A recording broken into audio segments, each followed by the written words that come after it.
you, Norman Otis Richmond. Oh, thank you very much for inviting me. And I wanted to say that in 1968, the biggest record at that time was The Temptations featuring David Ruffin, I Wish It Would Rain. That's what we were all listening to at that time. But the organization that I was a member of at that particular time was called the Afro-American Progressive Association, AAPA, and it was one of the first Black Power organizations in Canada. And it was organized by Jose Garcia, a young man that we used to call Papa Doc, and myself. That was in 1968.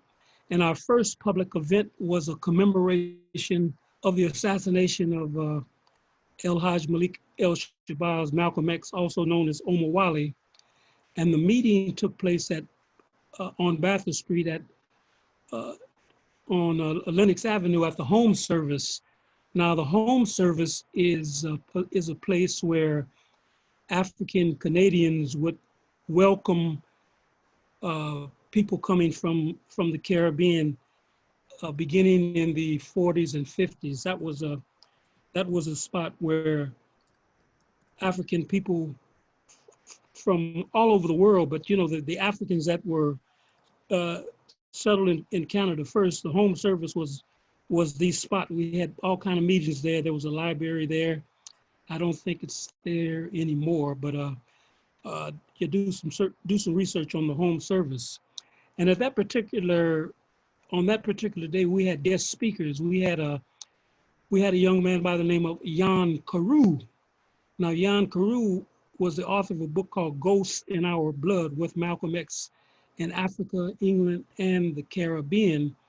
And Jan Carew was had just come back from Ghana. He was working with Kwame Nkrumah's government, and Nkrumah was overthrown. So Jan came back and he began to work with us, and he mentored many of us, especially he mentored me. And the other speaker was a young man by the name of Ted Watkins. And I'll talk about Ted Watkins in a second.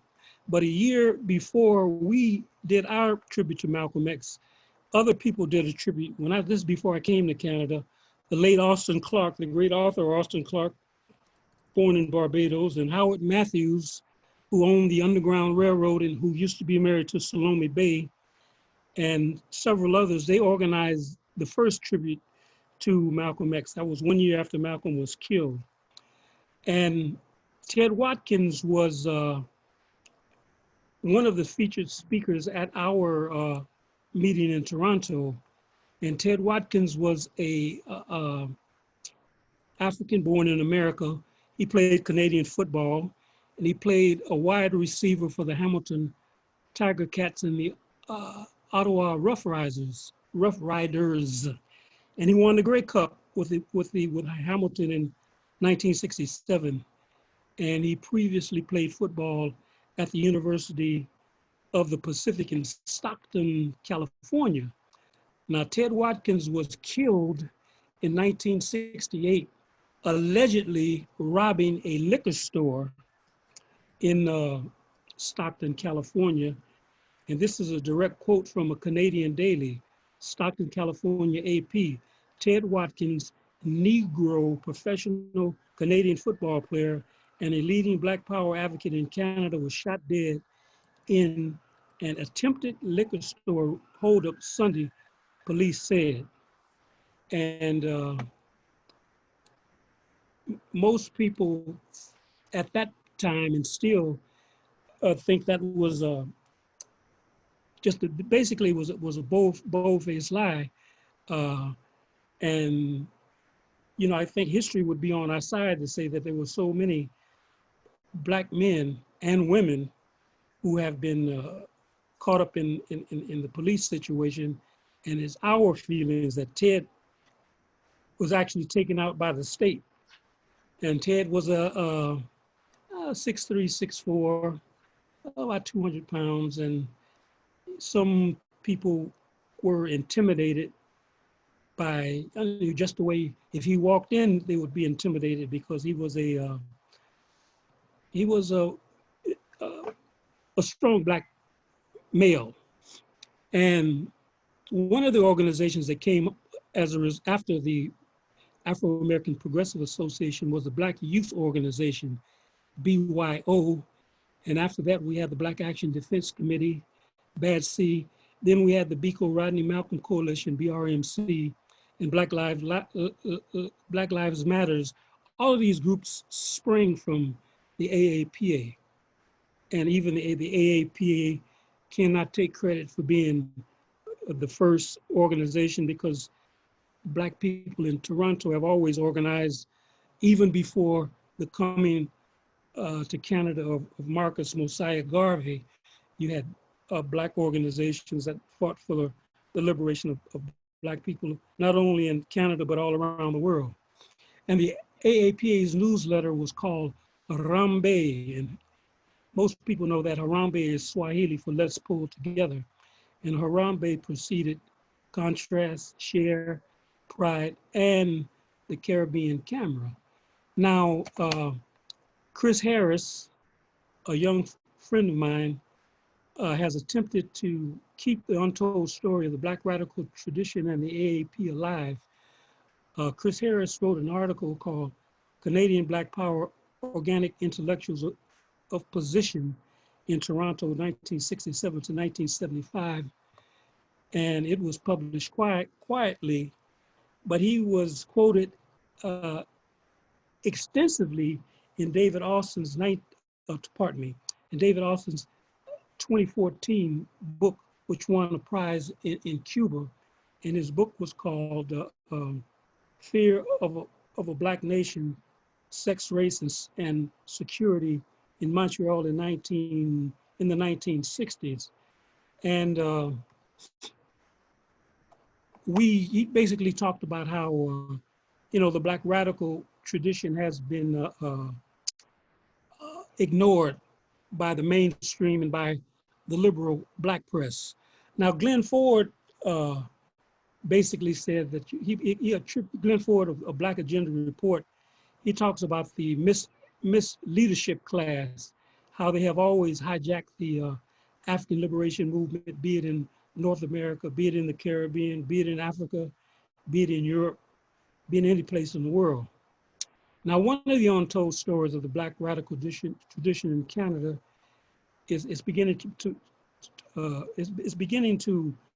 story is beginning to be told. In a couple of years ago, Rocky Jones his autobiography, was published, and it was published by Rocky Jones and a man named James G. Walker. And Rocky Jones gives credit to the AAPA for getting the ball to rolling.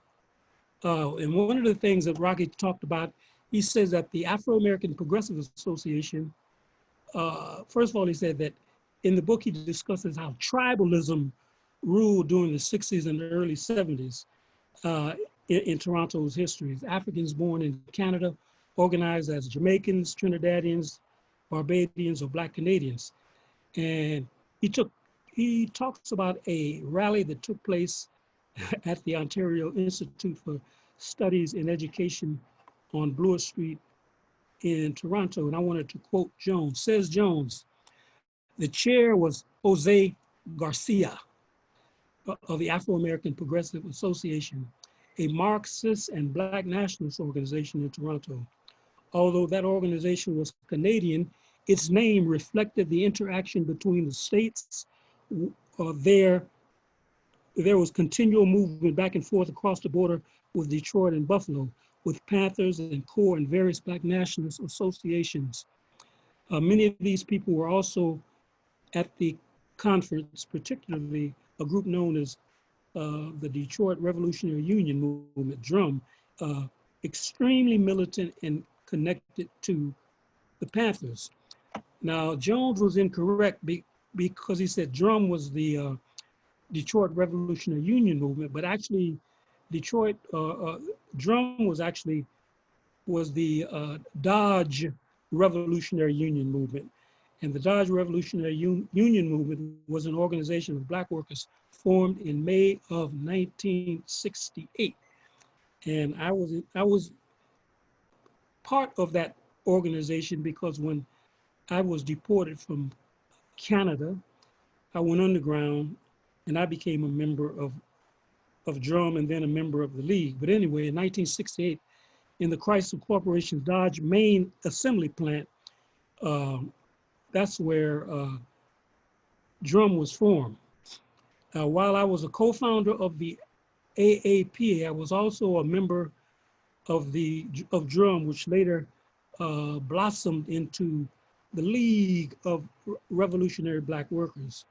Now, the term Afro-American was kind of comical because we got criticized because they were basically saying that you guys, well, Jose Garcia was born in, Jose Garcia was a brother that was born in either Curacao or Aruba, and Jose could speak English, French, Spanish, Dutch, and Papiamento. But myself and Papa Doc, we used to call him, we were, for lack of a better term, we were Black Yankees. And so we got a lot of criticism because they said, you know, the term Afro-American was talking about the American Negro. So we basically laughed at that because we say that Africans, the Americas were all of the Americas, and the guy where we got the term from was Malcolm X, but Malcolm X got it from a guy by the name of Carlos Cooks, and Carlos Cooks was born, I think he was from St. Croix, but he had Santo Dominican roots, and when he talked about African Americans, he was talking about all Black people from the North Pole to the South Pole that were living in the Western Hemisphere, which is also when Jose Marti talked about Cuba, when he talked about the Americas, he was talking about the whole Western Hemisphere, not just the United States. And how much more time do I have? Few minutes. I just put a photo of you up on the, shared that on the screen just so people know that is the photo of you because people were asking about seeing you. Oh, okay.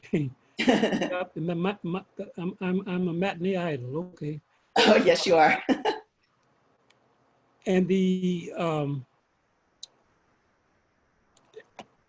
like we were, Carlos Cooks, we were influenced by Carlos Cooks, but we had a problem with Carlos Cooks because Carlos Cooks was an anti-communist, and he fought against Fidel Castro when Fidel Castro came to America because he said Fidel was a communist and blah, blah, blah, blah, blah, which is neither here nor there.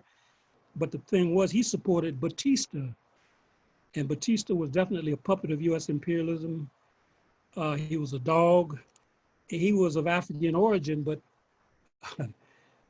I was always taught to think dialectically and not biologically, so I'd never united with that aspect of Carlos Cooks. And in 1960, I guess it was in 1968, I heard Richard B. Moore. Now, Richard B. Moore was a young man from Barbados who was a part of the African Blood Brotherhood. That was a group that was fought in Tulsa, Oklahoma. They fought against the when they had the rebellion in Tulsa, Oklahoma. The African Blood Brotherhood was there. But anyway, Richard B. Moore was he later he joined the Communist Party, and later he went on and formed bookstores, and he was a very impressive man. I remember I heard him in Montreal in 1967, yeah. And when I moved to Detroit, I moved in with a man by the name of General Gordon Baker, who was the first African-American to refuse to go to Vietnam. And when I moved in with Jen, he had he had a book called Color Them Colored, which was by Elombe Brath. And it was a coloring book that ridiculed everybody from Harry Belafonte to Malcolm X for not being quote unquote black enough. And Baker General told me that he had a brief encounter with Carlos Cooks. He was a part of the African Blood Brotherhood. And General Baker, you can hear General Baker hollering and screaming at when Malcolm X gave the message to the grassroots speech. Malcolm X says, "You're afraid to bleed." And that's General Baker hollering, "I said we'll bleed." Malcolm says, I said, "You're afraid to bleed." And General hollers again, "I said we'll bleed." So that is the great General Baker. Now, and I guess when I became politically conscious, I basically supported Huey P. Newton's statement that blackness is necessary but not sufficient. And, because when Fidel Castro visited Harlem, Cooks refused to meet with Fidel, but Malcolm X took the opposite view. And Malcolm X met with Fidel, and everyone on this call has seen the famous photograph of Fidel and Castro together. And I'm going to wrap it up by basically saying that in terms of the African and the indigenous unity situation, I was born in Louisiana, and my grandmother,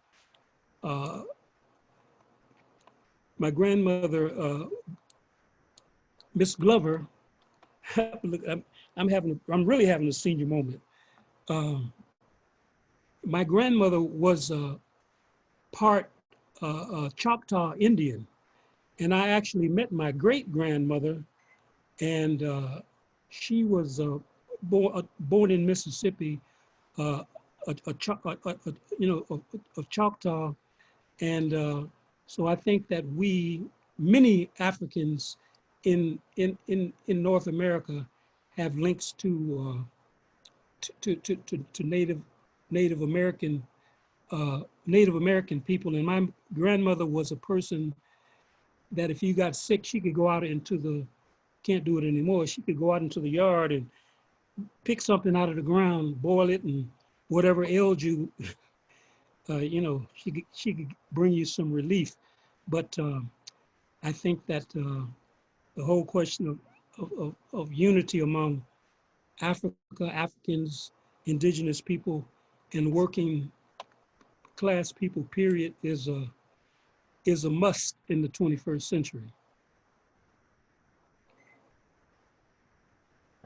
Thank you so much, Norman. I just want to say one last thing. I want to quote Fred Hampton. Fred Hampton said, "If you're afraid of socialism, you're afraid of yourself." Thank you very much. Okay, so our next speaker is Merv King. Merv, go ahead. Yeah, good evening, everybody. Thanks for having me on. I'm happy to be here today.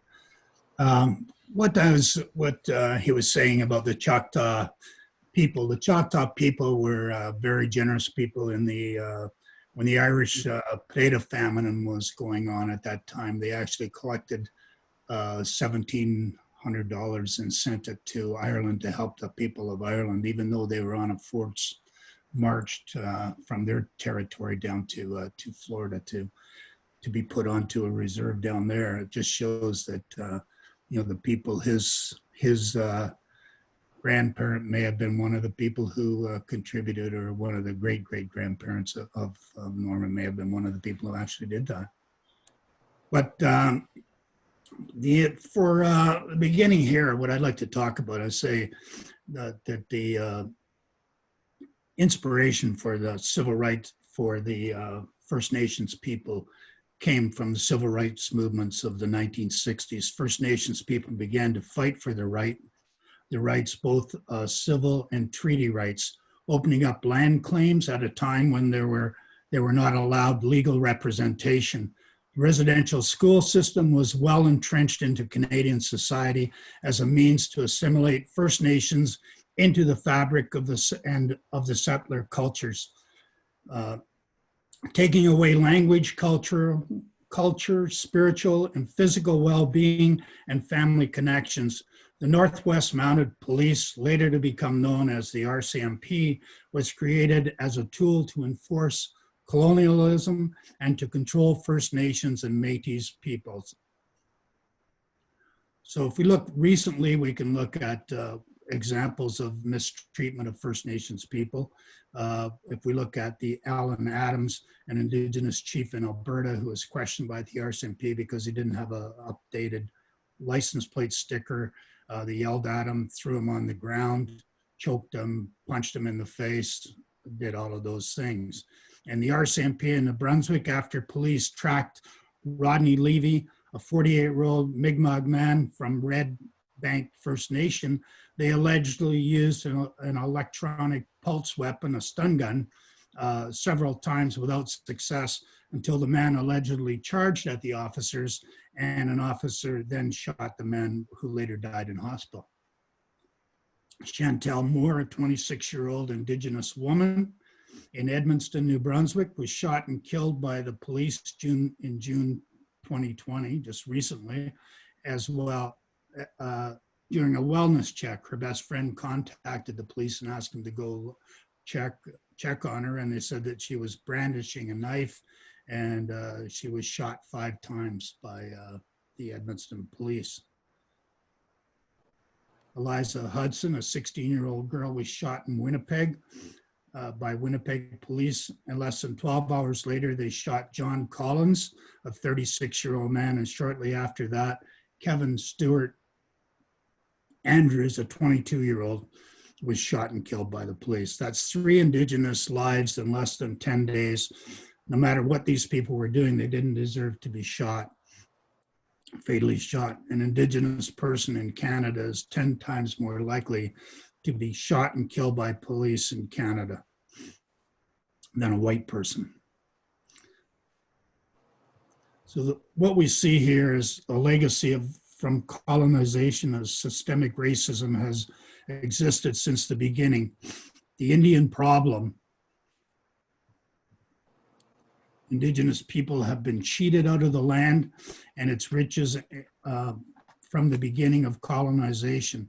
The British or Europeans used the doctrine of discovery as a means to take away the lands and to rid the people from the land. Misrepresentation of treaties from 1760 onwards. What was said was often different than what was written on the paper and signed. For the British treaties served to free up land for loyalists and the land for settlement and colonization and exploitation of minerals and natural resources. Philip Sheridan, he was a general in the American Civil War, said, "The only good Indian's a dead Indian." And after that, we see a lot of that racism carried on right through until modern day today with the actions of the police that we're seeing now. The setup of reservations was set up to keep the Indians isolated, and we see a lot of depression, suicides, and all of those things, and years of broken promises and broken treaties.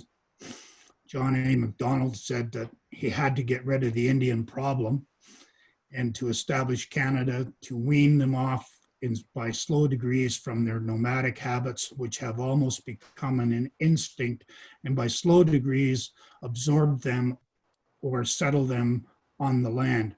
Meantime, they must be fairly protected. He said that in 1880.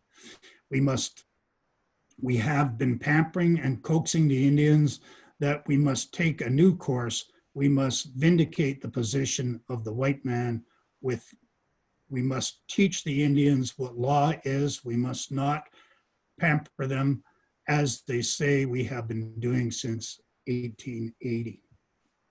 In 1876, the Indian Act was created. and it created a registrar for Indians, and you had to have a percentage of blood quantum in your to be recognized as a Indian in Canada at the time, or Indigenous person. Chiefs and councils were elected, taking away the hereditary chief system and the leadership that was already in place at the time. If you wanted to, if you became educated, if you got a university degree or anything like that, your Indian status was taken away from you. Legally, you could give up your Indian status if you decided to vote. If you became anything higher than a laborer, then you were destined to not vote. Up until around between 1951 and say 1958, in different places in Canada, to go off the reserve, even to visit or to go to a community or a city or anything like that, you had to have a letter from the Indian agent to allow you to leave the reserve. And if we look at voting rights, women and suffragette women got the right to vote, I believe, in 1929 or 1919, somewhere around in there. In Canada, Native Indians, Native people never got to vote till 1960. And then they got to vote in the 1962 election. And that was a conservative again. It was John Diefenbaker who allowed that. 1985, and Indigenous women did not have ownership over their own status. They could lose the status if they, up to 1985, if they married a non-Native person, they would lose their status. We look at things like the funding of school-to-school systems on and off the reserves. The schools were defunded by Mike Harris, and that was a big mistake. The First Nations schools get about 30%, so it costs $11,000 a year for a off-reserve school or public school system for a child, and for First Nations, it's $3,800 a year. So you can see that it's a big, huge difference. So there's all the inequality of the funding. And we touched earlier on the Oka crisis. That was 30 years ago, I think, about 3 days ago. And forced, the military came to Oka. It was a dispute over a golf course property and in the Pines. And what happened there was the Canadian military was brought in to clear out the Indians at that time. And then that was the Oka crisis. In 1996 or so, we had the Ipperwash issue, and Ipperwash was a training ground for the Canadian military. And what happened was for the Second World War, that Ipperwash had a beach and sand, and they wanted to train the military how to fight on those situations.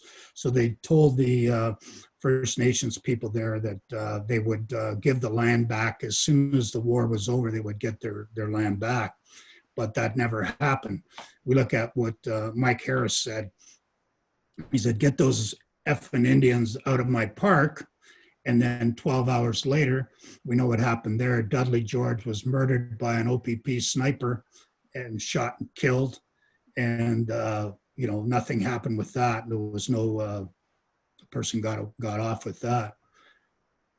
And in the United States, we look at what happened with Leonard Peltier with the FBI when he was convicted of shooting 2 FBI agents, and when they look back at the testimonies given at his hearings, the testimony was recanted, and yet he still sits in the American prison today as a political prisoner. So what we have to look at too, I guess, is what's happening to the destruction of families, First Nations families, from the legacies of the residential schools. The ties were broken of good parenting that was in place prior to colonization, the First Nations people were great parents, and after that, we see the implementation of the federal government administered the residential schools, and they were run by the churches, like the Catholic, Presbyterian, and Anglican churches all had residential schools. Those schools went from the 1880 until 1996, when that last school closed. As you know, like you've all heard the shameful truth of what happened in those schools. All Canadians should be let know what was happening in those residential schools and how everything broke down. The kids were physically, spiritually, and sexually abused. The psychological abuse they experienced at the hands of the residential school staff. And that legacy is generational trauma that's in place today still. Then we go back, we can look at what happened in the 1960s, when late 50s and the end up to 1980s and even up to 2000. Indigenous children were taken away from their families. The baby scoops from of the 1960s, babies were taken away from all unwed First Nations mothers. The practice continues today as a millennium scoop. And there's a new meaning for AIM now. AIM used to be the American Indian Movement, and now with in the 60s and 70s, AIM became Adopt an Indian or Métis. And these programs were in Saskatchewan and even promoted on the CBC News.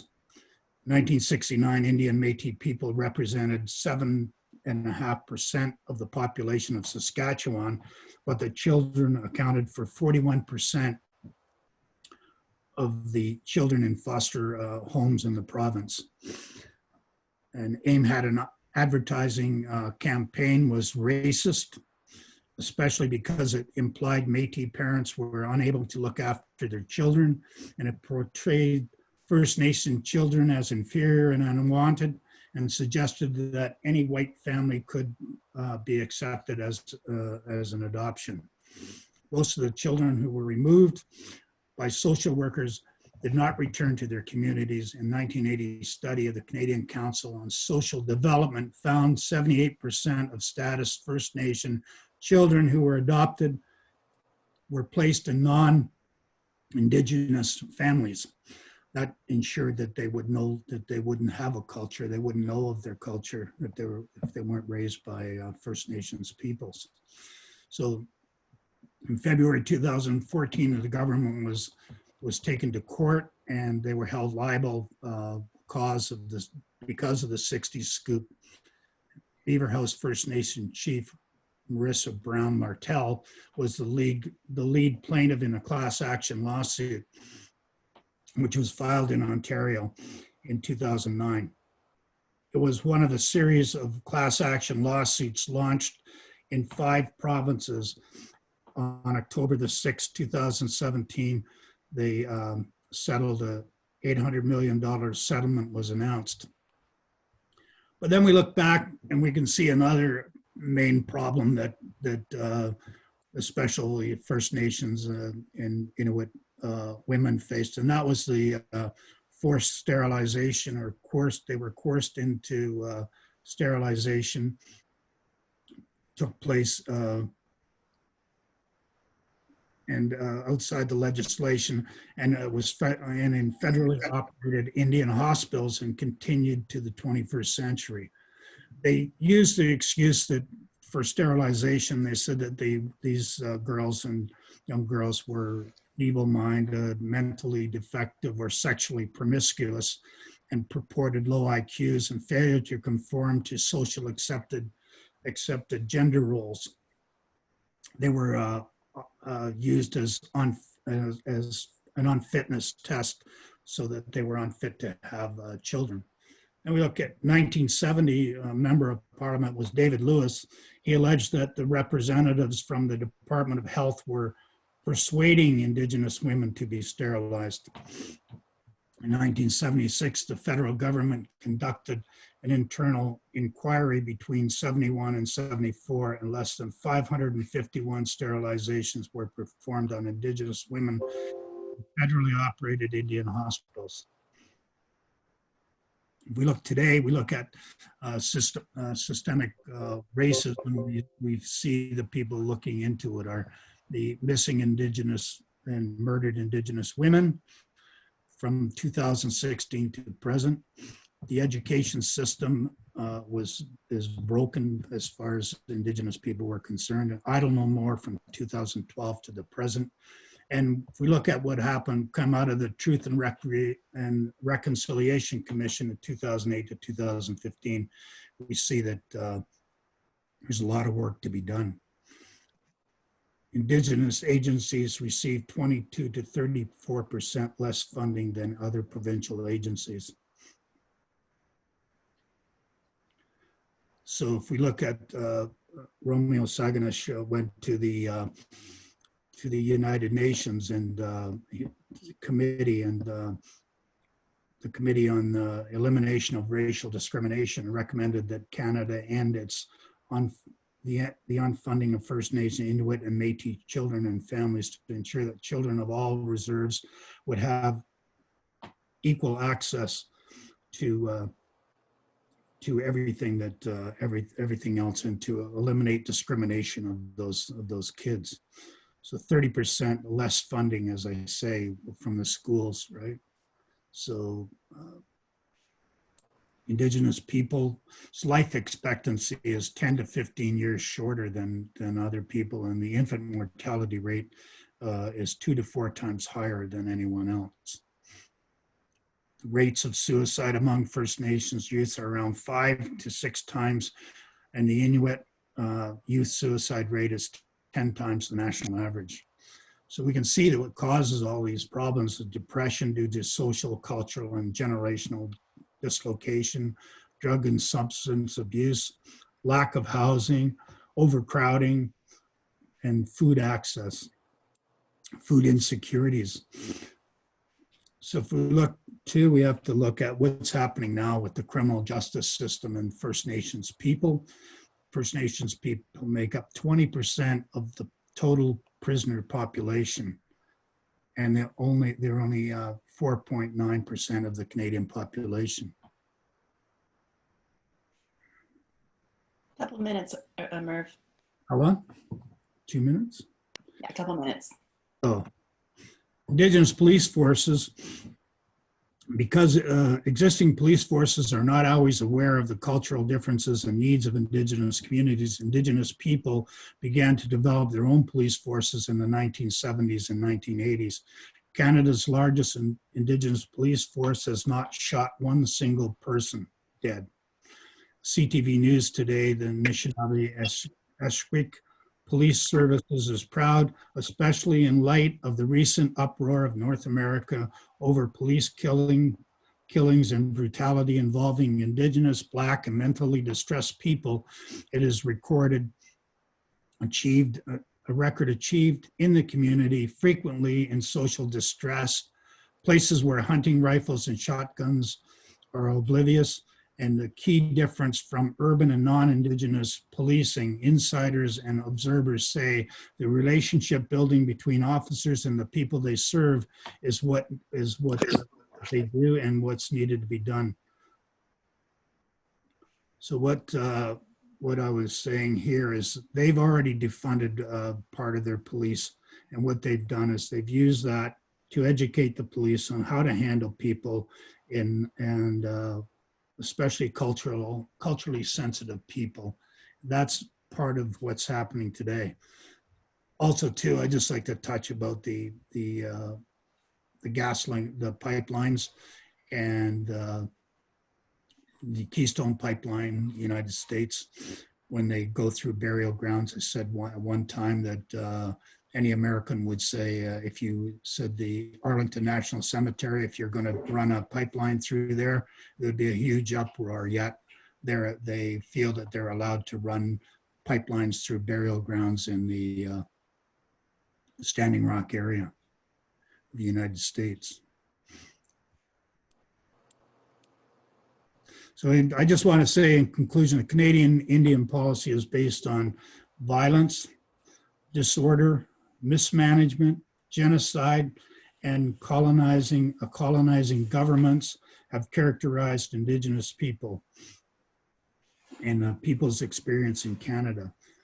The Truth and Reconciliation Commission, Idle No More, Missing Indigenous Women Inquiries are now part of a larger equality-based conversation which includes Black Lives Matter. Thank you, and thank you for having me, and any questions, I'll be able to answer them later. Thank you very much. Miigwech. Thank you so much, Merv. That was fantastic. Okay, so now to our last speaker, Nigel Barriffe, after which we will have some comments, questions, and answers, and welcome to people who have joined in the last few minutes. Nigel. Thank you, Miigwech, Merv, and thanks to you for that important reminder, instructive reminder of Canada's racist and colonial history. You know, it's so important what you just brought up about, and I think I want to highlight what you just said about the Anishinaabe Police Service. And in 29 years, they've never shot and killed anybody, right? And so, you know, taking the approach of looking at themselves as part of the community.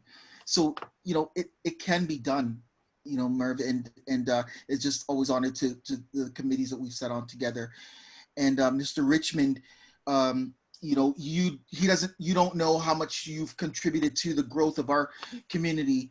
I know my parents made me read many of your articles that you wrote in contrast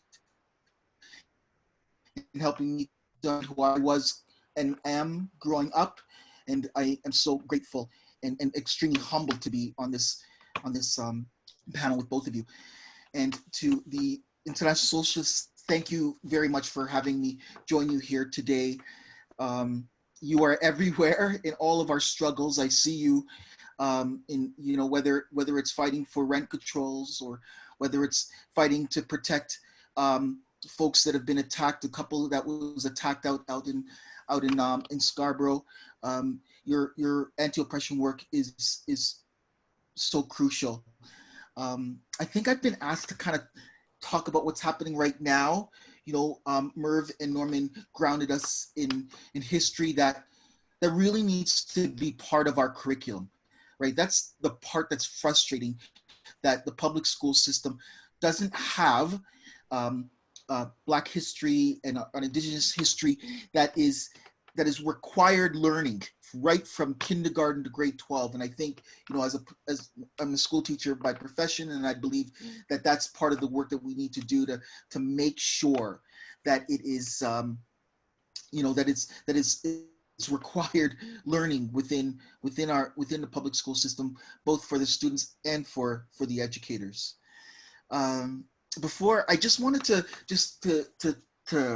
talk about, or just remind folks about the, you know, we are in the middle of this pandemic, and a fellow organizer, Hassan from the Migrants' Rights Network, recently reminded us of something that Andarati Roy said, that you know, that between this world and the next, that COVID-19 actually is like a portal between our current world where we were at, or the world that we were at, and the world that it's going to be, right, whenever this ends, or whatever the new normal is. And so, you know, so before speaking of what has to come before, or, you know, what this just recovery is going to be, I hope we can take a moment just to, like, you know, pause for a moment here in this portal that is called COVID-19, and just imagine the breadth of the grief that's happening amongst all of our comrades. You know, the longing to see our friends and family, or, you know, to be close to those that we love, and, you know, wish we could be back with them, to see them again soon. And, you know, can you imagine then for a moment what decades of separations by borders must feel like, right?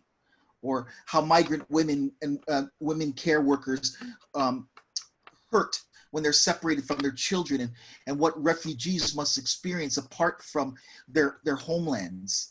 So, you know, this is a crucial conversation for us all to be having, because, you know, obviously the black experience has always, this has been part of our life, but now all of a sudden everyone's kind of experiencing what this separation, this isolation feels like. But I think that, you know, I'm also a volunteer board member with the Urban Alliance on Race Relations, and, you know, we've been in touch with Ejaz Chowdhury, and I'll just remind you of what happened to Ejaz about 3 weeks ago. His family called the Peel Police and asked them to help with a wellness check because Ejaz was having a schizophrenic going crisis, and that, you know, the police came, and of course, what we've seen is that the police shot him at least 5 times in the back, even though there was no one that he was going to be able to hurt except for himself.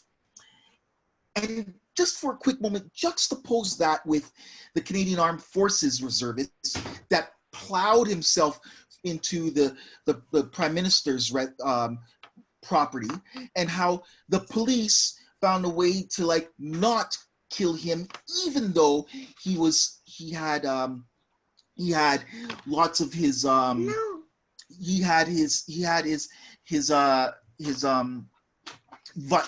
guns, and he had lots of weapons on him, and still the Ejaz Chowdhury family still have no answers from this SIU. And then, of course, there's Regis Korchinski-Paquette and their family. We through the Alliance, we've been in touch with their family. We've called for an inquiry, a public inquiry, because what we've learned over our 45 years of doing this work through the Alliance is that we can no longer rely, or we cannot rely on the Special Investigations Unit to properly investigate these things. And then if you look at DeAndre Campbell up in Brampton, he called the police on himself because he knew he was going to be in a mental health crisis, and he ended up dead. And now the police officer that shot him is refusing to even cooperate with the investigation. So what we've known, and what Merv has reminded us of, is that the system, especially police system, has been rotten.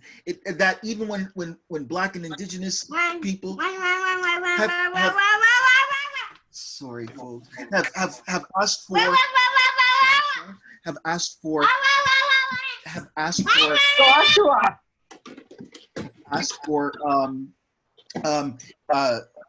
justice, we still can't get it. I want to remind you of Mark Austin, for instance, that I know that some, you know, Michelle and some of the steelworkers, he's a steelworker, right? And he's a member of the United Steelworkers.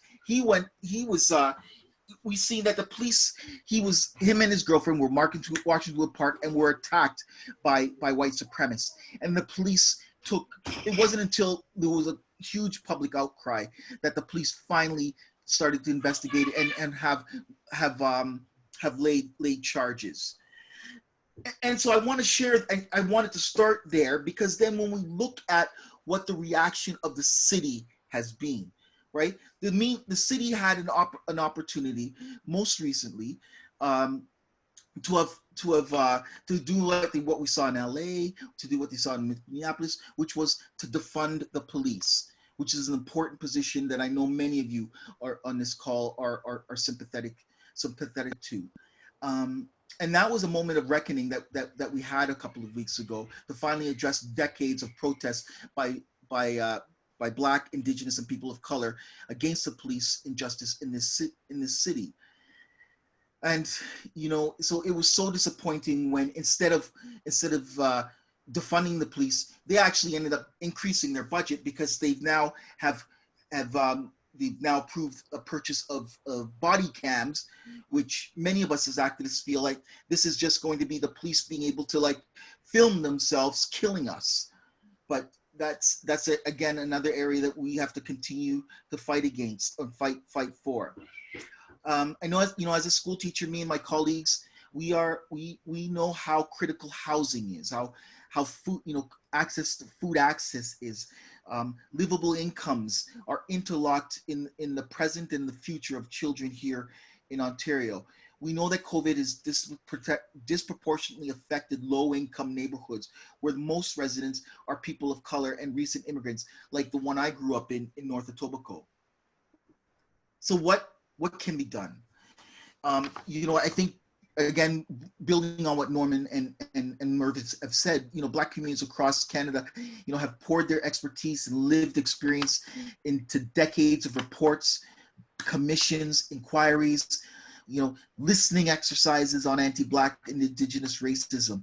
Government leaders and institutions must now heed the recommendations coming from many of the Black leaders and advocates who deal with the realities of anti-Black racism every day. Foremost among these calls are to fund the police services and turn over some of the many responsibilities that police are tasked with within our society to those better able to handle them. Central to that conversation is the reallocation of public resources towards pressing and the criminally funded issues like poverty, homelessness, youth employment, mental health, and in underserved communities. This is not impossible or unrealistic. As I mentioned earlier, the mayor of Los Angeles recently committed to cutting the Los Angeles Police Department budget by $150 million. And on the heels of this horrific death of George Floyd at the hands of the police officer.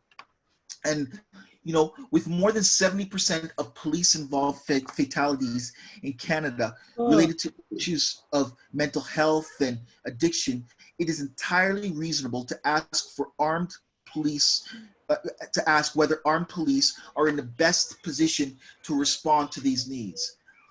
As many others have proposed, it is time for the civilian social workers with the skills and professional training to support people experiencing mental health crises, and for the Canadian governments and institutions to proactively find solutions to the national public health crisis of anti-Black racism.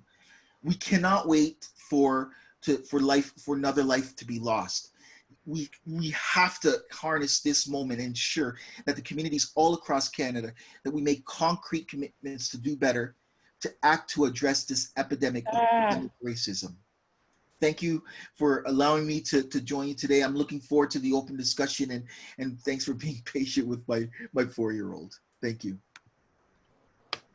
Thank you so much, Nigel, and to Norman and to Merv. So we have time, probably about 20 minutes or so, maybe a little bit longer for comments and questions and from the participants. You can find your name on the right-hand sidebar and raise your hand if you'd like to speak.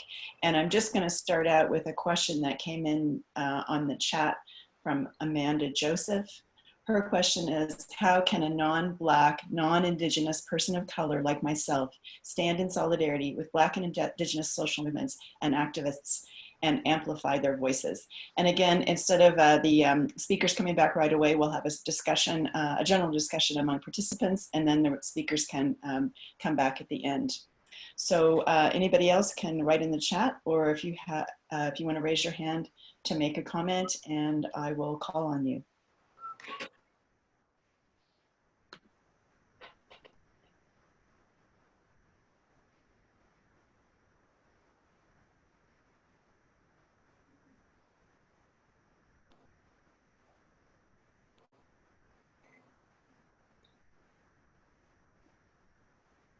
Any comment or question?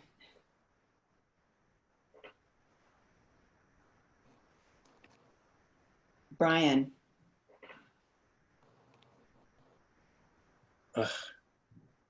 Didn't unmute. Okay, here I am. Yes, hello, great presentations, everyone. I have a lot of references from Norman Otis Richmond to look up in the next few days, but I just wanted to think back to earlier this year in February, when we had this fantastic Shutdown Canada movement in solidarity with Wet'suwet'en people. It was such an amazing moment, and it seems like in a way, at least here in Canada, I mean, there is like it was like a precursor to the movement for Black Lives that we've seen now. Maybe if some of the speakers can comment on that, the kind of connections between the movements concretely today.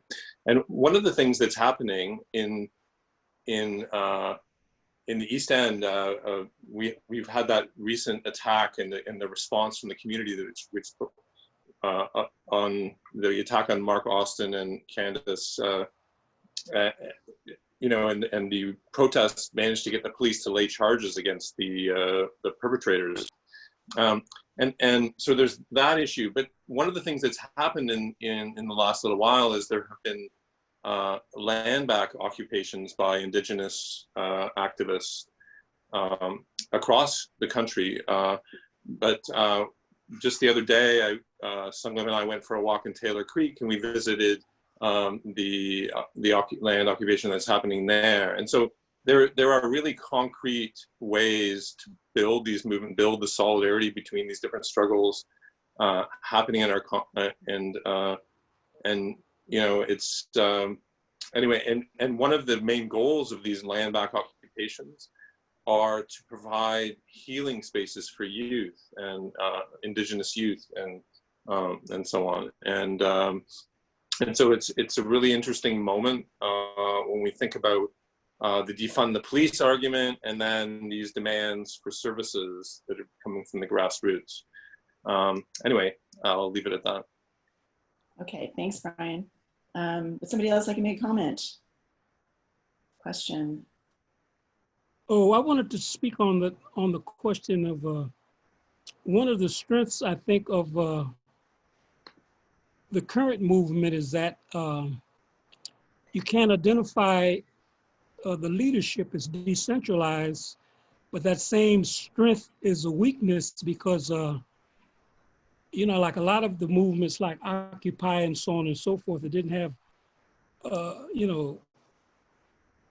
lack of a better term, a democratic centralist type of situation that were kind of all over the place.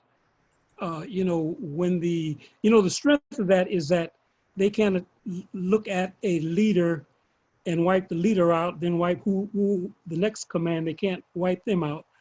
But the weakness is that if you have no leadership, we'll end up like Occupy and all those other movements, just here today, gone tomorrow type of situation. I think that's a contradiction that activists, the movement is going to have to address.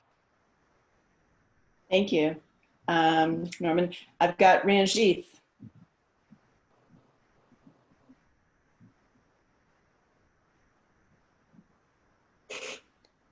Ranjith, are you there? Yes, Okay. Yes, I'm here. Sorry, let me show my face. I just want to address Amanda Joseph's very valid question about showing support and solidarity. I think it's something along that line. What I would do is to begin by unlearning. We need to unlearn quite a lot of learning that we have been fed into by this settler colonial state and their systems of education and so-called justice and all that. So unlearning, constant unlearning and relearning the untold or hidden Canadian history of Canada. Beginning with that, and then I would also add reflexivity, reflexive lens. Being reflexive encourages for us to look at how our own powers and privileges are implicated in the perpetuation of all these injustices, especially anti-Black racism and genocide of indigenous peoples, guardians of this land. And that will also lead us to stop being a bystander, instead of that being an active participant and politicizing not just ourselves, but also everybody else. Disrupt wherever you go, find your safety and disrupt and unsettle those privileged mindsets and spaces. And we need to be relentless in our activisms, in our work, because people are dying, people are being killed. Indigenous peoples have been dying for the last 500 years, and so are Black people. So we cannot be complacent. And we also need to move beyond our, it comes with privilege, beyond our sense of charity, accomplishment, or innocence, settler guilt, because it's not about ourselves, and it's not about an individual, but a joint action that is needed. Thank you. Thanks, Ranjit. Okay, Faylene. Hi, can you hear me, Pam? Yep, can hear you. Okay. Okay, well, thanks. Those presentations, as several people have said in the chat and as well, were amazing and learned a lot. And I guess what I was thinking about, Merv, I'm not going to presume what your age is, but I'm just thinking about, you mentioned AIM, the American Indian movement, which really, as you said, came out of the civil rights movement in the 60s and was a very militant movement. And I think in the last few years here in Canada, we've seen a resurgence of Indigenous activism. And it strikes me that maybe one of the differences is that I think this time around, at least it's my impression, that there are a lot more non-Indigenous people acting in solidarity, maybe than there were 40 years ago. And similarly, if you look at the Black Lives Matter protests in the US, or the way that they've spread outside the US to other places, to Germany, to Britain, to other countries, where people take up the question of Black Lives Matter, but also the questions in their own societies. In Germany, for example, the question of anti-Muslim racism, which is a big dividing factor there. It just strikes me that we're in a moment when there's much more solidarity happening, a larger solidarity, which I think is a very hopeful thing. And I also think it has something to do with the crisis that capitalism is in, the COVID crisis, the way that that's kind of exposed all the inequalities and the racism that is built into the very system. You know, that US capitalism was built on the institution of slavery, on taking Blacks from their homes, on turning them into slaves. That's really what built American capitalism and American wealth. And similarly, if you look at a country like Canada, was really built on the backs of Indigenous people stealing their land, trying to annihilate them. So in the present moment, I think I see a lot of hope, as well as obviously the kind of terrible things that we're seeing, but a hope that there is a broader solidarity, and that it's not in words only, but it's an active solidarity. So I just maybe wanted to get your thoughts on that at the end. Thanks. Thank you, Faylene. I got Carolyn next. Yeah, thanks very much. Just wonderful presentations from all of you. you know, coming from some different generations, different locations of struggle, but all also incredibly inspiring. And I think when we look back, and I am more of Merv's generation than Nigel's, but Nigel and I have worked together on many things for quite a while. And when you think of the struggles that went on in the 70s, and as Norman was talking about what he established here in 68, and the links with the League in Detroit and in the Panthers, and the movements that were coming up. I mean, it was a time of the Vietnam War when so many were resisting the draft, as Norman did, and coming to Canada, and the links that were made between groups like the American Indian movement and the Panthers, and they made links all over the world with struggles, the Palestinian struggle, African liberation struggles, the Irish struggle, all of these anti-colonialist, anti-imperialist struggles, and people were viewing in one way or another a socialist answer, something that brought people together, recognizing the differences. And I think this strength, this was the strength, and this was what really upset J. Edgar Hoover and the American government, who was trying to wage a war against a peasant nation in Asia, and the rising up against that. And when things are, you know, and Norman, you mentioned Fred Hampton. And Fred Hampton, for those who don't know, was a Panther organizer, a Black Panther organizer in Chicago. And he was killed. He was assassinated, murdered by the authorities in the United States.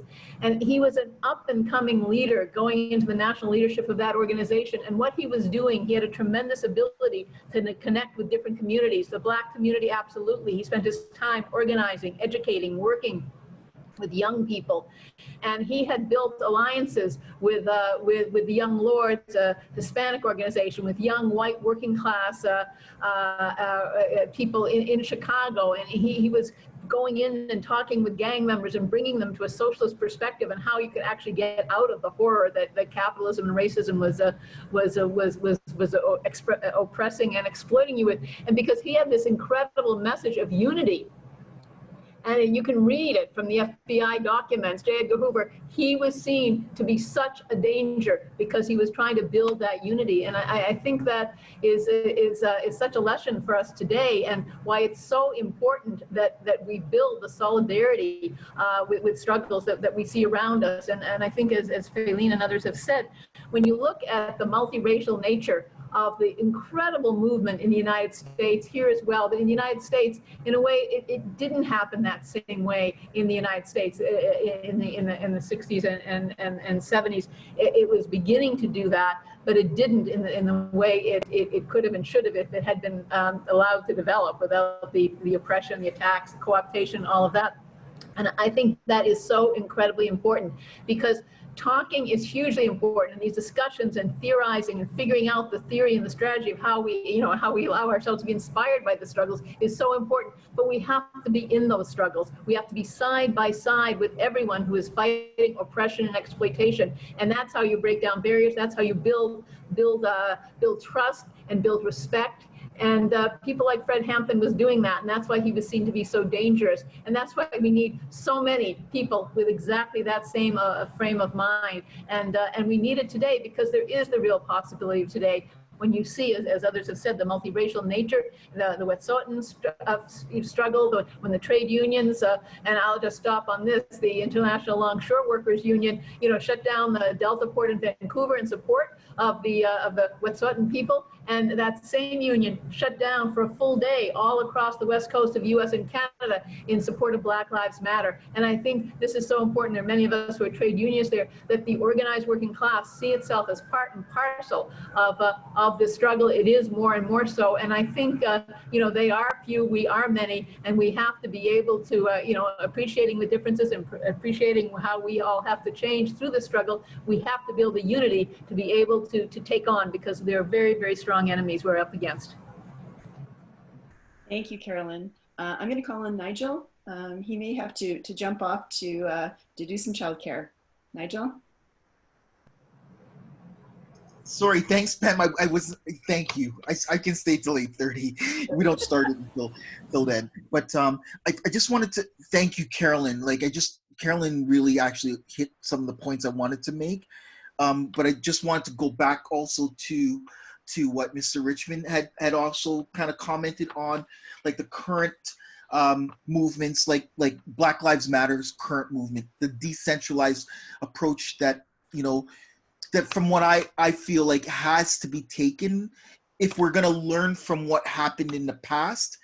I mean, if you think about, you know, COINTELPRO and how many of the movements were infiltrated back in the 60s and in 60s by Hoover, and I think we've seen a lot of that happen in some of the movements, you know, now. Like, I mean, even when we, you know, whether it was Occupy or when we had the G20 in Toronto. Look what happened at the G20 in Toronto 10 years ago, right? We had the state infiltrated many of my friends who were activists organizing peaceful protests, but yet they took resources from the state and spent months going undercover into our movements. And I think, you know, with that threat still there, that I think that's why I don't know if having, you know, the charismatic leader now, and this is where I think it's important for us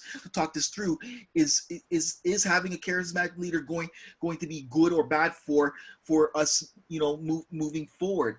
And one of the things I think is important for us to highlight also is that, you know, this current movement that Black Lives Matter represents actually puts, you know, women, and more specifically, you know, Black women and trans women at the center of the organizing, and you know, because women were always the organizers. They were always central to all the organizing happening. But now, if you now I think it's being made explicit is so important.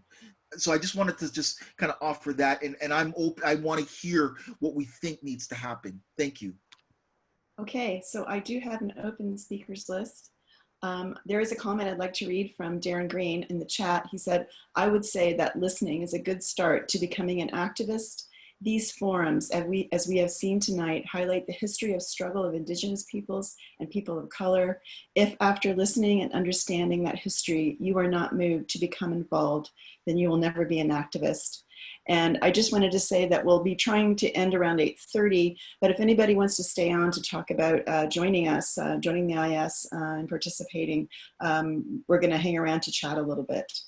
And on that note, I have an open speakers list if anybody would like to make a comment. Ollie.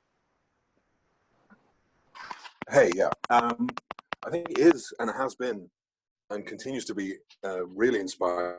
And following on from what Carla was saying, I think the most inspiring thing for me was seeing how people were making the links to organized workers, and shutting down all the ports on the East Coast was incredibly inspiring. And it didn't get the same level of coverage as when the Target got burnt down. And I think that's because when the Target got burnt down, they fundamentally don't care. That doesn't really worry them. But when we withdraw our labor and shut stuff down, that's us exercising our true economic power, and that does scare them. That they don't want that to be spread. I'm going to post something in the chat. I can't actually post pictures. There's I've seen a call go out in the States for July 20th is going to be a strike among the Fight for 15 campaign, which is a campaign that has been successful and has organized strikes and has, you know, a young, new to trade union kind of workforce has been on strike and won significant gains. And now they're going just beyond economic demands. This is a political demand. The post was, I have it here. It was Strike for Black Lives, July 20th. So we're seeing workers now not just make links to organized workers, but themselves are going even beyond economic demands and are pushing for political demands. And I think if anything like that happens in Toronto, if the Fight for 15 campaign here does something, that has to be big, and it needs our full support. And so I don't know how we keep an eye on if anything happening here, but seeing workers move beyond economic demands to purely political demands is incredibly inspiring and uplifting. And actually in this year of 2020 offers so much hope going forward, because that is where we genuinely have true power to not to change this, you know, issues that we see around us, but fundamentally society as we, you know, we understand it. Could I say something? Yes, go ahead, Norm. I remember General Gordon Baker, who was the first person of African origin to refuse to fight in Vietnam.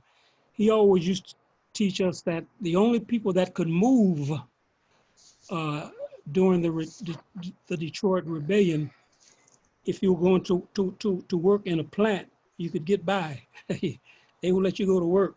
So the point that the former gentleman made, I'm in unity with what he just said. Thank you. And just to say that Sid has posted a link to that. And if you can see the endorsers on that, SEIU, which is, of course, sort of been the foundation for the Fight for 15 in the US, the Teachers Federation, the Poor People's Campaign run by Reverend Barber, based on his Moral Mondays and the strong anti-poverty campaign that he's been running. Yeah, that's a very, I think it's going to be a very significant event. We're getting close to the end of our time, so I'll just take kind of a last call for anybody who wants to make a comment, and then I'll hand it back to our speakers to take a couple of minutes each to wrap up. Okay then, Norman, do you want to say anything to finish off? Oh, I just would like to reiterate the question of the charismatic leader. The charismatic leader is, hopefully we will get more charismatic leaders, but the question of the charismatic leader is if the charismatic leader can create cadres. You know, like a lot of people have criticisms of the Black Panther Party, but the Black Panther Party was more than Huey P. Newton and Bobby Seals. You know, the Black Panther Party was Akua Najiri, Fred Hampton's wife. It was Elaine Brown. It was men and women that, you know, Tupac's mother, Afena Shakur. So I think that I'm not necessarily opposed to a charismatic leader, because a charismatic leader can move people, but as long as that charismatic leader has backup, and if they move on one charismatic leader, another charismatic leader can move people. But it's about organizing your you need an organization, and it's not based on a leader, definitely not a charismatic leader, but we need a cadre type organizations. That's my final thought. Thank you so much, Norman. Merv, do you want to say a few words to wrap up?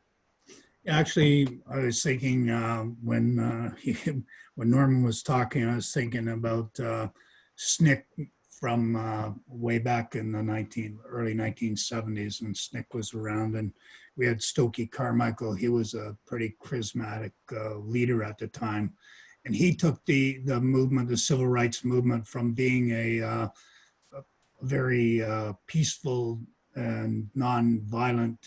He changed the way of the movement to say, look, we've had enough, and we want to people to stand up and recognize. And like Martin Luther King said, the march of one, beginning with a few, and it grows into many. And when it grows to many, that's when the people will listen. That's the same thing that's happening now with the Aboriginal and First Nations peoples in Canada. We're finally starting to say, look, enough is enough, and stop being afraid that something's going to be taken away from you if you stand up and demand your rights and participate in these I don't know more and murdered and missing Indigenous women. We need to stand up and say, look, enough is enough. You know, everyone deserves the same protections under the law, and the law for the land shouldn't be divided into two separate and distinct bodies, one for the upper middle class white people, and another one for Black people and people of color and Indigenous people. After all, Indigenous people had systems of laws and everything long before colonization came, and those laws are still there. First Nations people stand up and take care of each other.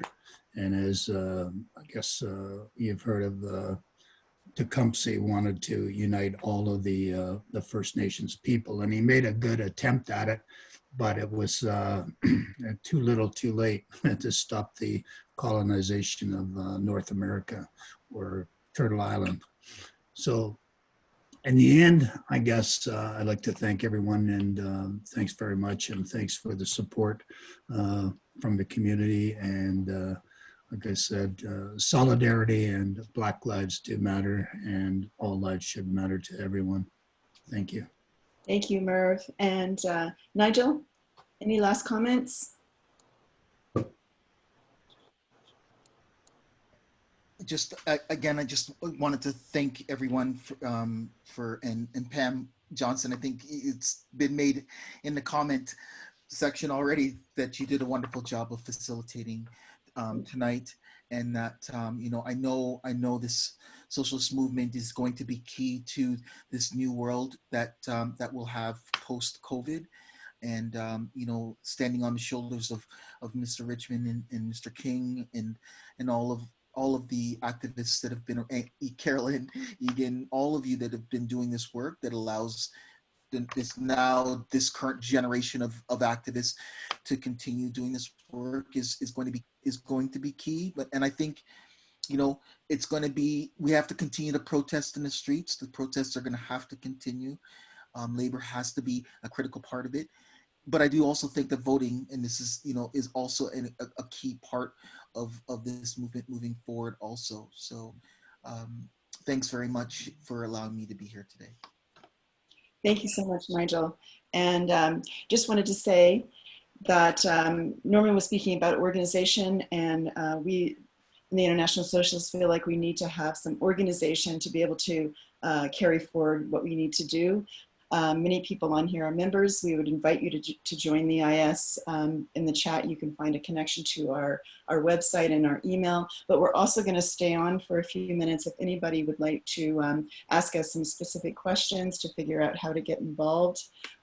We have another branch in the East End, and they are having a study group on a socialist, Rosa Luxemburg, on her concept of reform and revolution, her theory. She's a German socialist involved in basically the German Revolution that was happening during World War I, and has an amazing theorist. So that's a specific thing that you can go to. You can always check our website, www.Socialist.Ca. And thanks so much, everyone, for attending this meeting, and thanks so much for an incredibly inspirational forum by our speakers. So we'll say a goodbye to anybody who needs to get off. Anybody who wants to stay on, we'll carry on just for a little while longer. Thank you, Norman, Merv, and Nigel. You're welcome. You're welcome.